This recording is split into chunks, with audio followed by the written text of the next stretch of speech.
સાબરકાંઠા હિંમતનગર શહેરને રાજ્ય સરકારની હુડા ભેટ 11 ગામોના ખેડૂતો હુડાના નકશા સામે વિરોધ સમારોહમાં એકઠા ખેડૂતોએ હુડાને લઈને ખેતીની જમીન કપાઈ જશે એવી ભય ફેલાવી વિરોધનો સૂર ઊભો કર્યો। જ્યારે સરકારી સ્પષ્ટતા વિકાસ યોજના હેઠળ જમીન કપાત નથી, ફક્ત ઉપયોગમાં લેવાતી જમીનનો ફાઇનલ પ્લોટ આપવામાં આવશે। હિંમતનગર શહેરના 20 વર્ષના ડેવલપમેન્ટ પ્લાન અંગે ગેરસમજ વચ્ચે હુડાના વિકાસ માટે સરકારના પ્રયત્નો ચાલુ છે।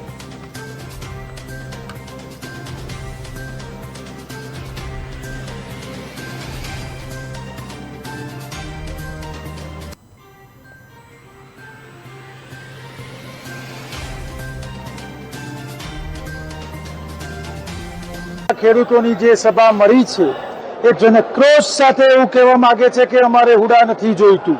ગઈ વખતે 2015માં અમે લડ્યા ત્યારે અમને કાયદાની ખ્યાલ નહોતો, પણ આજે અમે પૂર્ણ અભ્યાસ કરી હિંમતનગરમાં કેમ હુડાની જરૂર નથી એના ઠોસ કારણો સાથે અમે લડવાના છીએ। અમારી પાસે વિકાસની બ્લુપ્રિન્ટ છે, ખેડૂતો પાસે બ્લુપ્રિન્ટ છે। ખેડૂતોને આવીને મળો, અમે તમને હિંમતનગરના વિકાસની બ્લુપ્રિન્ટ આપશું। ઉપર બેસેલા માણસો જે પણ ડિઝાઇન કરીને લાવવા માંગે છે એમને મંજૂર નથી। આજે મોટી સંખ્યામાં આપ લોકોએ જોયું હશે એ પ્રમાણે લોકો જોડાયા છે। ઘરમાંથી 3 પેઢીઓ આવી છે, દાદો બાપો ને બેટો 3 ભેગા થઈને આજે આવ્યા છે ઘરને તારા મારીને। અમે હુડાને રદ કરાવવાના છે, કાયદાકીય રીતે અમે પાછો મોકલવાનો છે, ફરીને પાછો નહીં આવે। આજે આ સભા અમારા 11 ગામના ખેડૂતોની એટલા માટે બોલાઈ હતી કે હુડામાં અમારા 11 ગામો એટલા બધા સંગઠિત છે કે જે પણ આજે તમે મીડિયાએ જે જોયું એની તમે નોંધ લીધી।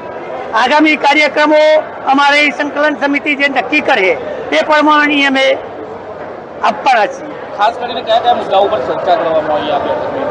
બધા જ મુદ્દા અમારા ચર્ચા કરવામાં આવી કે ભાઈ અમારી જમીન કપાત થાય છે, તમને ફાઇનલ પ્લોટો કયો છે, ફાઇનલ પ્લોટોના કોઈ કબજા ના હાલે, આ બધી જ બાબતોની ચર્ચા કરવામાં આવી। અને છેલ્લે સરકાર આ સભાનું રૂપ જોઈ અને જો નિર્ણય નહીં કરે